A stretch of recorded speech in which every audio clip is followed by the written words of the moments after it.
Welcome, everybody, to our next session at CrafterCMS Live, the top considerations when building a global extranet for a hospitality leader. We just learned that Al is not feeling great today, so he's not going to be able to join us, but we have Brendan Coleman, who will handle the full presentation. Brendan here is the Senior Director of Professional Services at Capgemini, which is a certified solution partner of CrafterCMS. We welcome questions from the audience, so if you have any, please enter your questions using the Q&A button below on the bottom of your Zoom screen. If you're watching from the lobby and you want to ask questions, you'll need to join the session. Brendan, over to you. Great, thank you, Mike. And thanks everyone at Crafter for inviting me here to speak. So I'm excited to kind of walk through a couple scenarios when it comes to hospitality, but more specifically extranet. So regardless of the industry itself, what I hope when you walk away from this 30 to 45 minutes is really a pattern and potentially a blueprint to start thinking about your CMS decisions. So please, as Mike mentioned, ask questions, technical, non-technical, business, function, etc. We'll answer as many as we can at the end. But for now, thanks a lot for inviting me, and let's get into it. So a couple things I'm going to cover. So we're specifically going to focus here on Capgemini as a whole. For those of you who are not familiar with Capgemini, the brand, I'll just give you a couple short snippets of what we're doing out here in the space of IT and services. And then also our take on hospitality. So my role within Capgemini is within the digital customer experience. So I spend a lot of my time with clients talking about not just intranets, but communication channels. How are we communicating our brand? How are we communicating to our employees? And then also the internal B2B systems that help organizations run smoothly. So we're going to talk a little bit about Capgemini, more specifically the hospitality approach.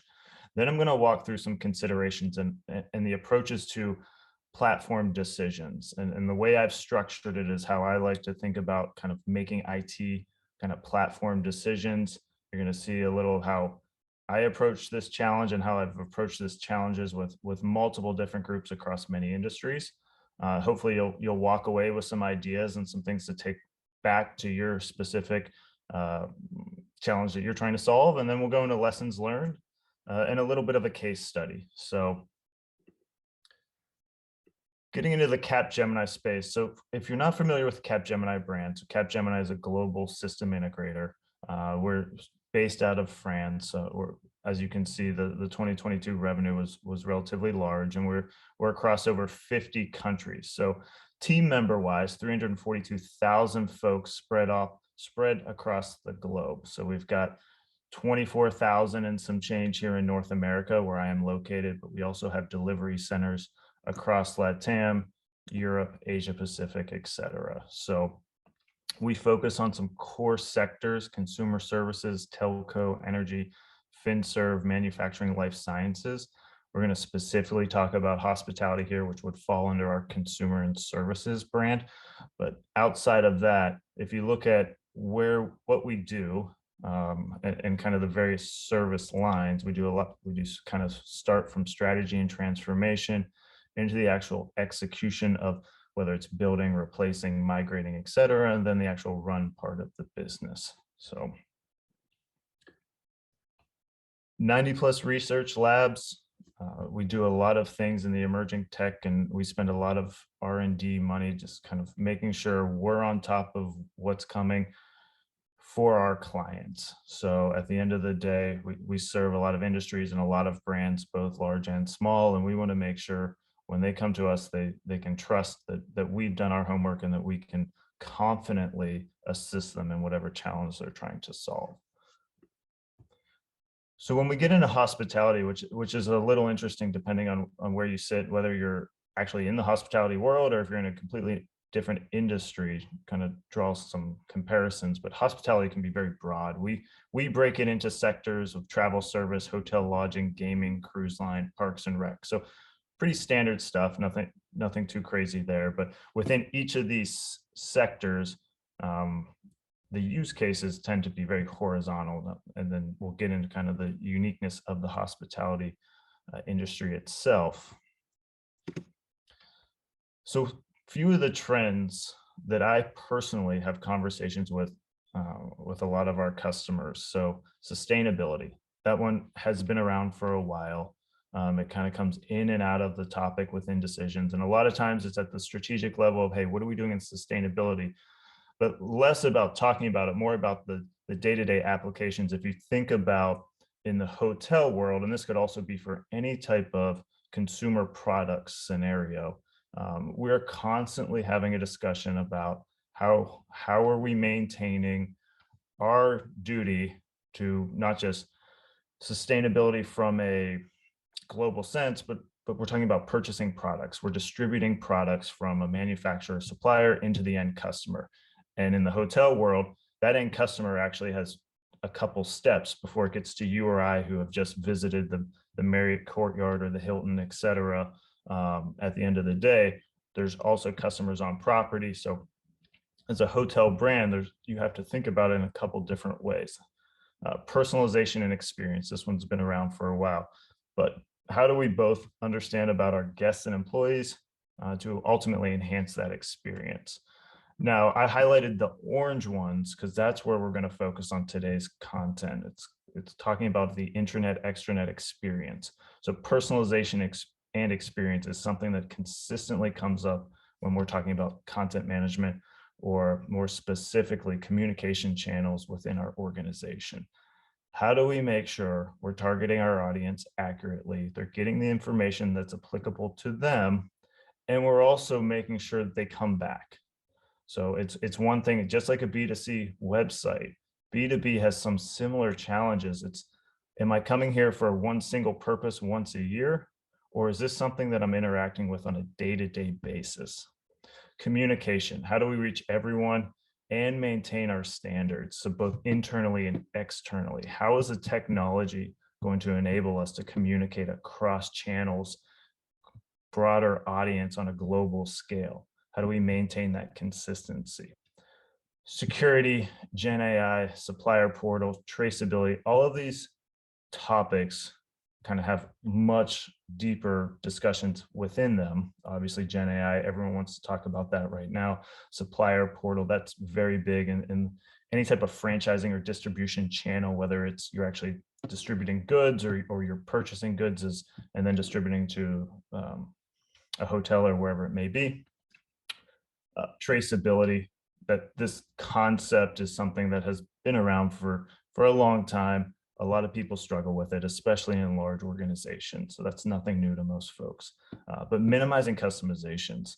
And I think more so than just stating that as a concept, but like hopefully what we're able to discuss here is blueprints to think about when you have those conversations with your users who would be requesting this portal in this instance.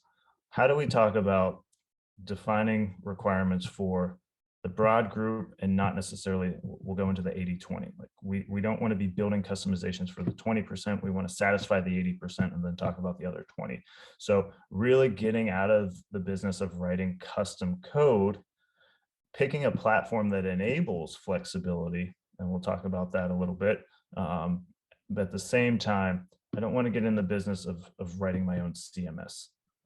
That is not a world a lot of folks want to live in, nor have the capital or people to support a customized CMS. So with that sense, just as we talk about some themes in hospitality, we have external factors that kind of all, when we talk about that last 10 things of trends that we see in hospitality, think about it externally and internally when I'm speaking with hospitality clients. So of course, there's always legal changes. If it's external, there's always things to consider. And I talk about political stability and unrest. And a lot of times that's such a broad topic for me as a IT strategist and someone that's just kind of supporting brands, kind of making the right decisions. Often my direct interaction isn't with political stability and unrest, but I have to be aware and have to be sensitive and empathetic to these clients that are making these decisions, because they have to think about the differences between geographic boundaries and what's going on with those properties in this sense. Environmental factors, social trends, economic is always a thing, especially in hospitality and travel. How's the everyone, you can't get away from in the news. So how are we doing? How are people traveling? Are people getting on airplanes? Are people staying in hotels? Are people going to parks? All of that fun stuff is a direct impact to the hospitality industry.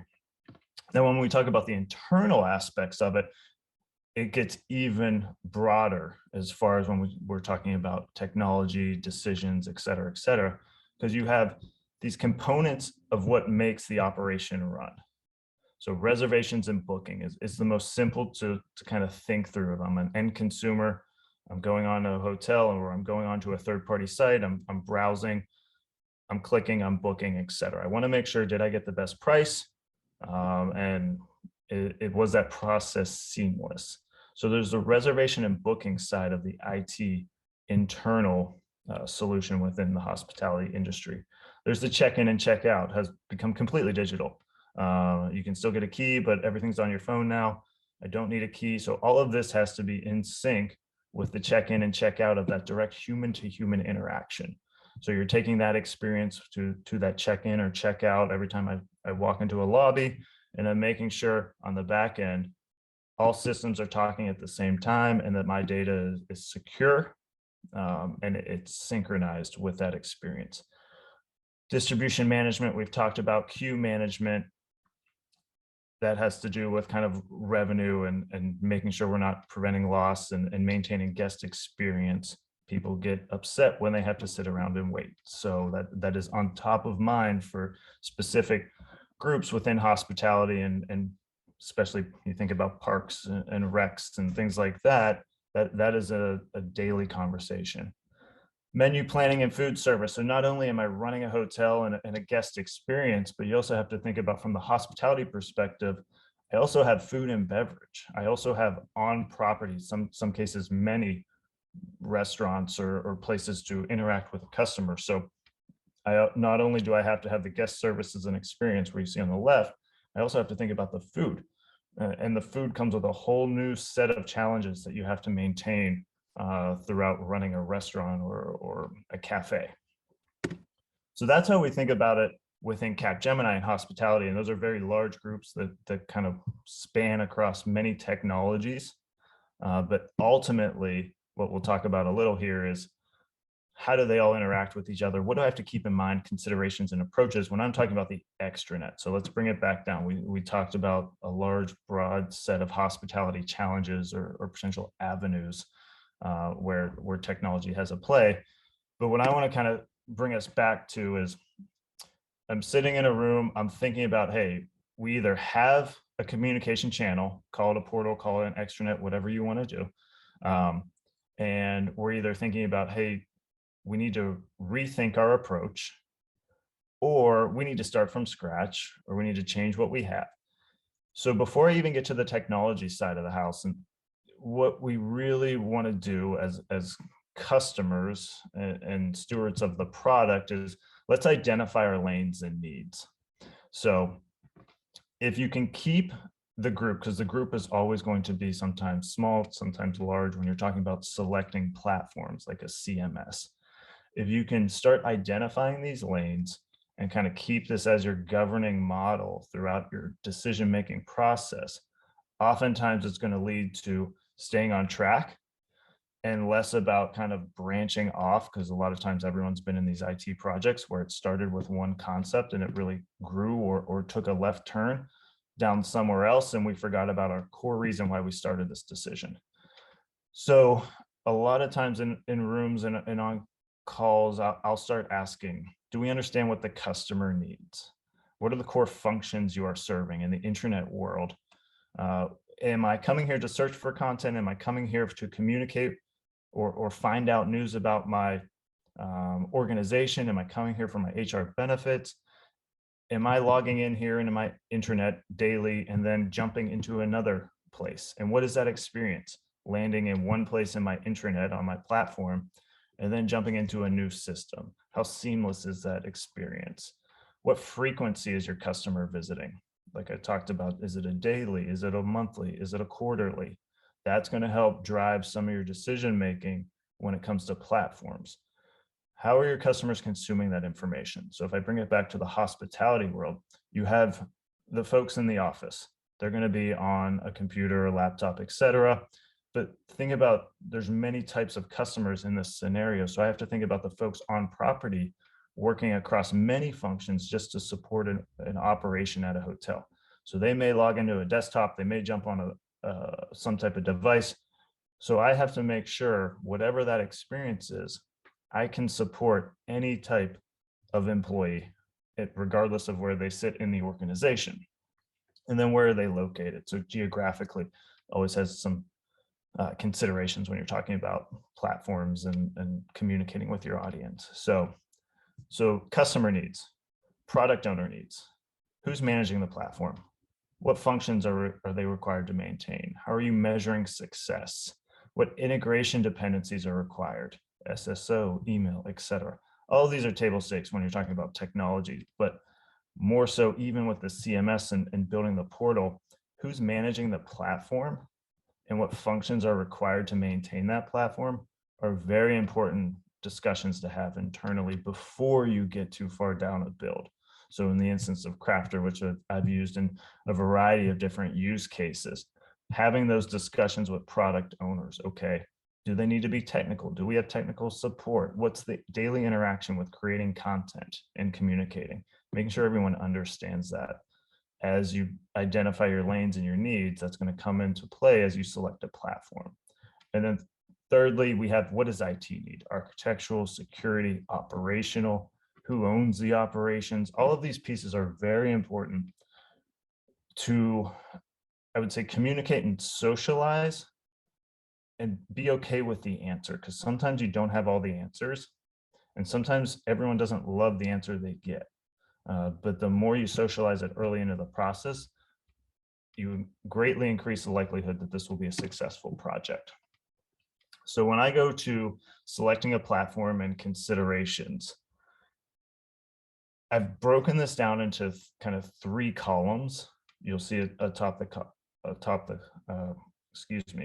top: easy to use, easy to change and maintain, and easy to support. So on the left-hand side, I have the components. When I'm talking about a global intranet, that we'll kind of get real world examples here later, but this applies to any type of CMS platform or any type of channel that I'm going to be communicating with an audience, whether it's internal, external, or some blend of the two. I break it down into design, navigation, search, content, features, integration, security, roadmap. And then I start talking through the 3 groups that we just talked about: customer, administrator or platform owners, and then the IT department. So for example, in the customer side, when it comes to design, does the platform support bring your own design, or am I subject to whatever this platform tells me or whatever structure they already have in place? And each organization has a very different opinion on this piece, but for me, when I'm talking to customers and listening to them, if design and user experience is at the forefront of your thought process when wanting to communicate your brand and communicate your message to your employees, more often than not, bringing your own design is a requirement for that CMS platform. Does the information architecture support the user? Okay, so what does that mean? If you look at different products in the CMS space, are they going to allow me to create a natural hierarchy of information where I can not only set it on day one, but I can also, it's flexible enough to change it as my experience or user or business grows. Oftentimes, and specifically, I get into this with larger organizations all the time, departments get rebranded, products get rebranded. The way they want to issue information changes. So the navigation has to be flexible enough to grow with your business. And for certain CMSs, that's on the back end becomes a very daunting task to change your information architecture. So you have to keep that in mind. Does the information architecture support the flexibility, not just on day 0, but also day 700, et cetera, et cetera. And then if I think about, I'll pick on a couple other of these without going to every single line, but if I think about the content, so is the content easy to consume for all users' needs, all types of media assets? So it's no longer, it's just table stakes that I support video, that I support any type of way to consume content, whether it's files, video, interactions with files, whatever it may be. CMSs have to be flexible enough.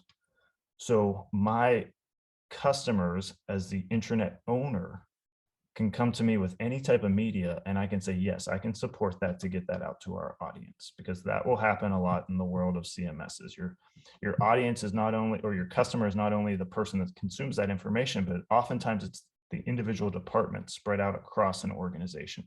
And they're going to come with a lot of requests. And the more times you can say, yes, we can support that request, the more likely they are to continue to come to your CMS and continue to want to give you content and keep your content fresh, which all plays downstream into the actual adoption of that platform. And I'll say the success and also the enthusiasm around an intranet. It's hard to create enthusiasm around internal B2B applications. You have a unique opportunity when you have this communication mechanism with an intranet that you can create some internal enthusiasm. You're also going to hear a lot of the negativity, because that's just classic intranet. So you can't run from that, but you can address it and talk about how to fix it. So if I just jump through the platform owners and kind of the technical, a few of these feature-wise, from a technical standpoint, out of the box versus config versus custom. And that you'll hear that a lot from whether you're working with a vendor on selecting something, or you're doing your own exploration on selecting CMS. How much of this can I use without having to write my own code? Ultimately is the question I'm asking myself. Because if I have to write my own code, that means I need to either A, have that internal resource that can support, I don't know how much allocation I can get of a technical resource, or I have to have a partner, which comes with a different expense. So all of these aren't things to run away from, but things to identify early on, because depending on your organization and what your appetite is for out of the box versus config versus custom, that helps you pick a lane of here's the technology platforms I can potentially play in across the CMS space.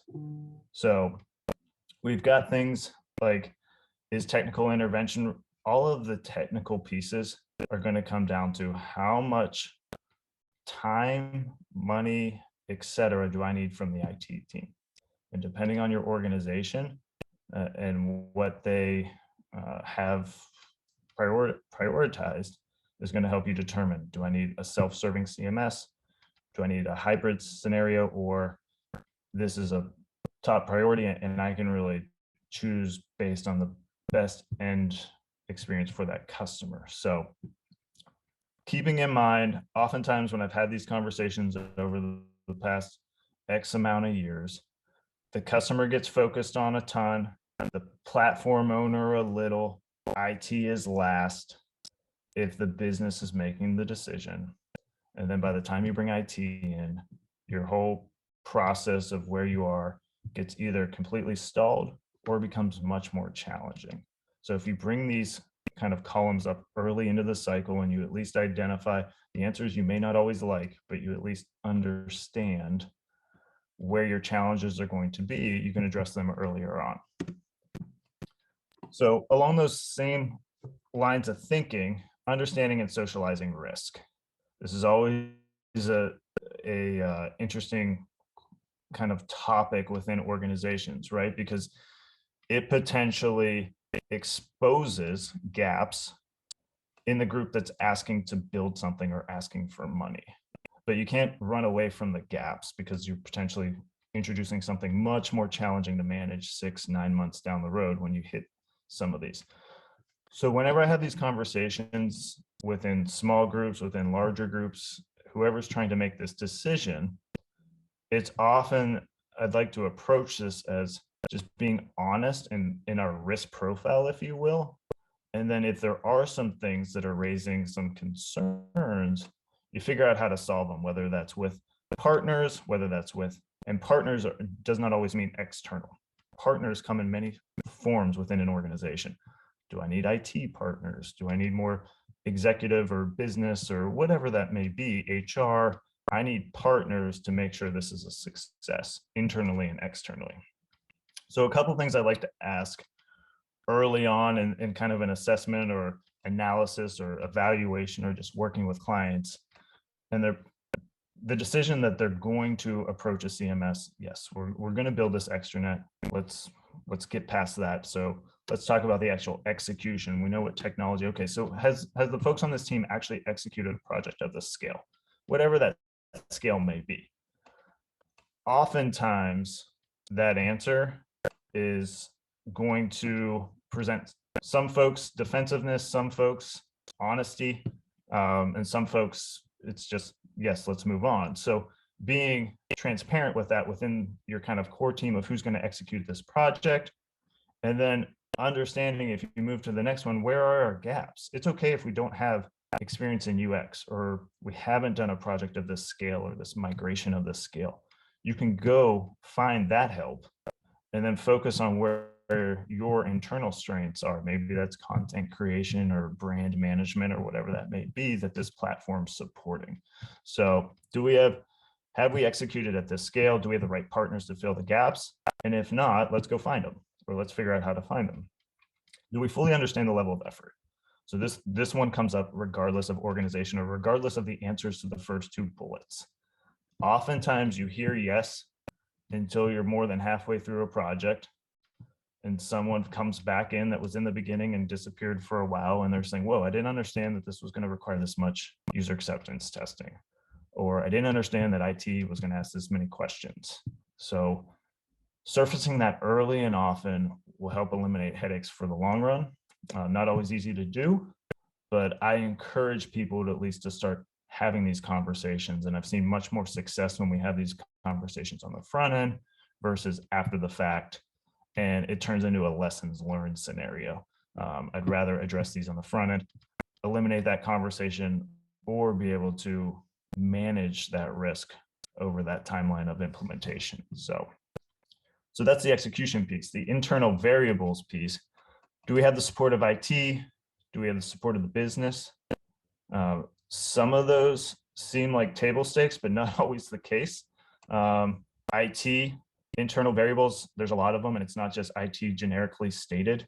It's security, it's change management, depending on how large the organization is. For example, I get in these conversations a lot with change management, how we're going to integrate into an overarching process of maintaining applications, introducing integration points, deployment of code, things like that.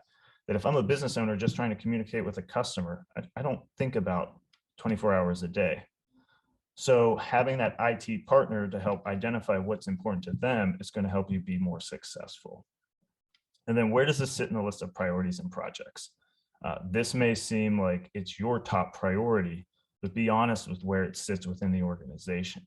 Because if your project gets held up by another project, you want to maintain or manage that risk before you get to that situation. Hey, I'm in month 9, I need to go live in a month, but I need IT's blessing, but they're doing some type of email overhaul or whatever that may be. But these things come up all the time. So having visibility of what's going on outside of your department is going to help you run these projects more successfully. And ultimately, adoption and ownership. Do we understand the needs, wants, desires? Who's going to own the content creation? Who's going to own the platform itself and the roadmap? Oftentimes, these pieces are talked about, but not at the length that's required to actually take a launch and own a communication platform for a long period of time. And we'll get into a little bit of that decision-making and roadmap here with the journey of the case study. But do we have proper change management plan structure? All right, so lessons learned. There's many of them. I just kind of highlight a few of them. Contingency plan. So now we're talking about in whether it's a net new build of a CMS system or whether it is a migration. Data migration comes with surprises. If you don't have contingency, you're going to have to have some uncomfortable conversations or skip some things you would have rather automated with writing of scripts or some type of data flow. Instead, you're going to have to pass that burden on to someone actually creating content or editing content in a CMS structure. So have a contingency plan for your data and your content specifically. Make sure you're not focused on data being profile data. Profile data is just one aspect of data within a CMS system. That part's the easy part more often than not. The content itself, if you're moving from one system to the other, how does content associate or have relationships with assets, media, files? All of these things ultimately on the beginning of a project are acknowledged, but when you actually get into the actual implementation and migration, come with surprises. So have contingency. Mistakes happen. Is the platform flexible to allow for it? And what do I mean by that?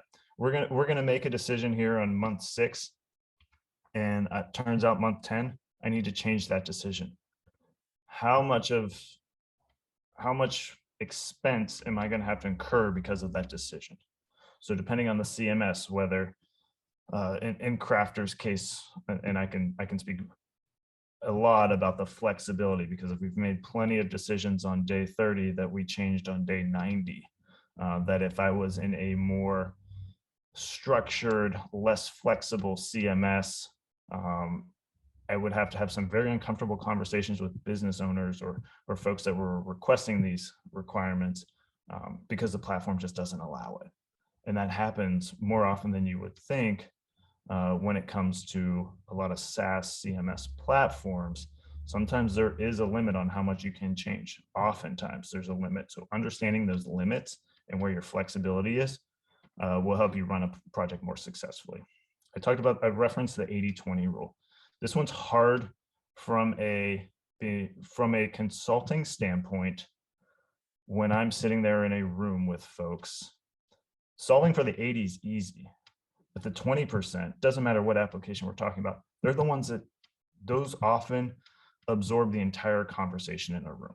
We're trying to build something very complicated for a small group of users.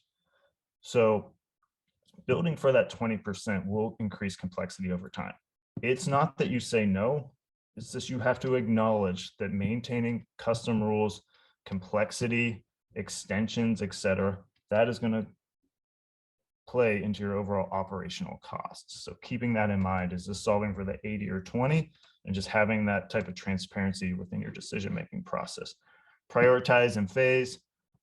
You're not going to accommodate everyone in day one, especially from a extranet CMS platform. If you guys are migrating, or if that conversation is happening, it's less about positivity when that's happening. Normally you're making a switch because people are very vocal how they don't like the platform they are on. So accommodating everyone when it comes in the form of what's wrong with the system is tough. It's tough. So you want to just prioritize, address the core concerns. If we go back to those 3 phases, and then level set. So customer evaluation, needs evolve, and then communicate. So last on the case study, and then we'll get into some Q&A. So I want to talk, this is specifically a hospitality customer, and I've worked with them since 2010, not directly, but I've been around them since 2010. And they have actually been a longtime supporter of Crafter. They've seen multiple versions. But the reason I wanted to kind of get into this is this all touches on the things that we just talked about, whether it be the global scale, the multiple versions going from 1.0 to 2.0 to 3.0. You'll see multiple references of UX redesign. So it's not set the internet and forget about it. As your customer evolves, you often have to come back to that design decision. Hey, is our UX still supporting our customers' needs? And if that's the case, whatever that answer may be, is my CMS flexible to extend or change that? Like in this sense, we've done multiple UX redesigns on Crafter, and it's gone very smoothly in these scenarios because of the flexibility. We've integrated email services, migrated search engines, all of the fun stuff that some folks would think of completely getting off a platform. We've done these just with the iterations, and search is another one of these things that we didn't get into, but that's a big component of the journey in the CMS. So why Crafter in this example? So the flexibility, bring your own design, is a very important need for this client. And as you saw in the journey, we've readdressed that multiple times. Features. I want to enable content creation, governance, and maintenance. I've distributed content to some extent, and I want to be able to distribute that, but also within the governance of content creation. So search is always going to be a top feature when it comes to CMSs. So you want to be able to optimize and tune. And then scalable architecture. So back in that customer journey of what we just looked at, we went from only in North America in one place back in the day, and then we scaled out to the cloud. Then we went from North America to Europe, and then we went to Europe to APAC. So this decoupled architecture allowed us to not have to redesign the system every time we scaled to a new region.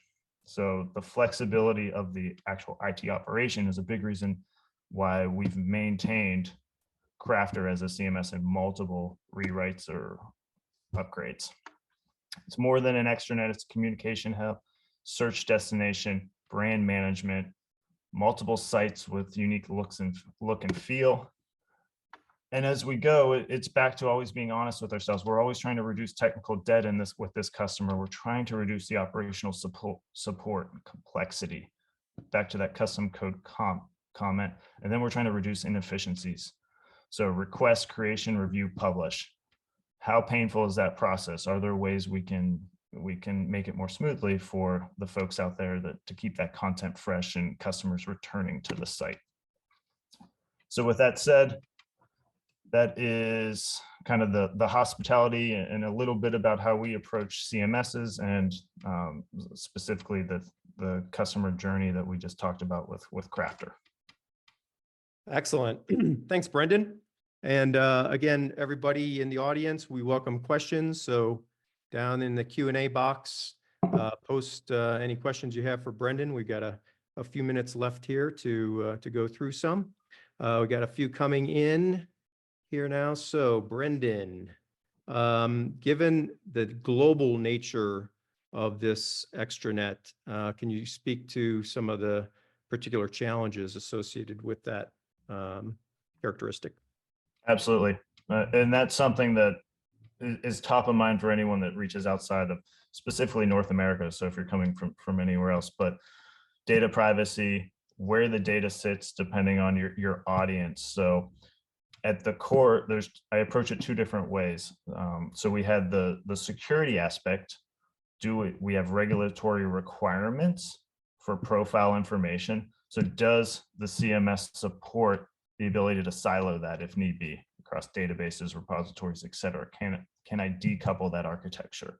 And in this case, Crafter, that's one of the reasons we've been able to maintain our investment in Crafter is because of that decoupled architecture.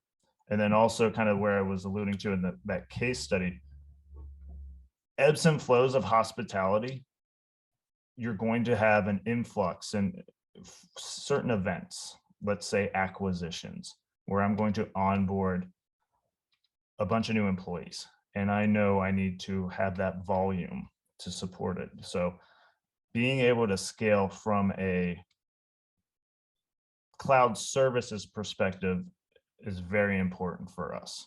So we need those controls, we being this customer with Capgemini, we need those controls when certain events happen that I can plan for that event, elastically scale out, and then scale back down as the event ends. So whether that we've run live events that have an influx of many, many employees, we've had acquisitions where we've had to plan for onboarding where day one, everyone comes into the system. And then we also just support in general a global audience. I don't want the folks in APAC having to travel all the way over to the United States to ping the internet and consume the information. I want to be able to serve that locally, and Crafters allowed us to do that. Yeah, if I remember this particular deployment, the authoring system is in the US, and then the delivery system, decoupled delivery systems are distributed throughout different regions across the globe. Yep, that's correct. And that's done by design, just for folks wondering, hey, why wouldn't you put authoring in all regions? Well, most of our authors in this scenario, the demand is from the US, but the consumption of the actual content, the searching, and everything that happens with a site is happening globally. So we want to serve that experience as close to that person as possible, realizing that the authoring demands are really out of one region, and we don't need to scale that piece. We just need to scale the delivery aspect of it. Right. And at the end of the day, everybody gets the same experience.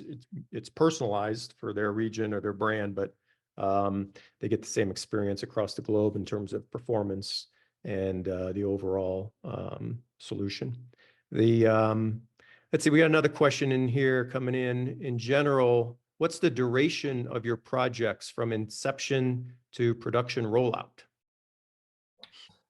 It can be answered a lot of different ways. So I think on average, if I'll strip out the technology, if you're going to go build a employee intranet or a website on a CMS system, you need to realistically be planning, and we're talking about duration, not necessarily effort, just to be clear, but you need to be thinking in 3 months, 6 month, 9 month, 12-month chunks of work. So I know I can roll out a site on Crafter pretty quickly, depending on what the requirements. And when I say pretty quickly, if the operations are in place and the technology's already stood up and I'm trying to roll out a mini site under this umbrella, we're talking a couple weeks.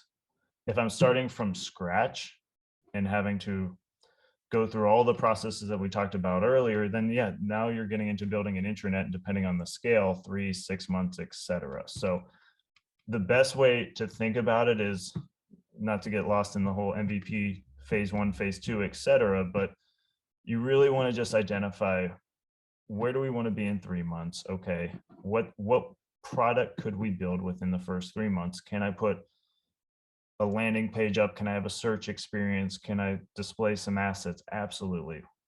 On Crafter side, you can definitely build that within 3 months.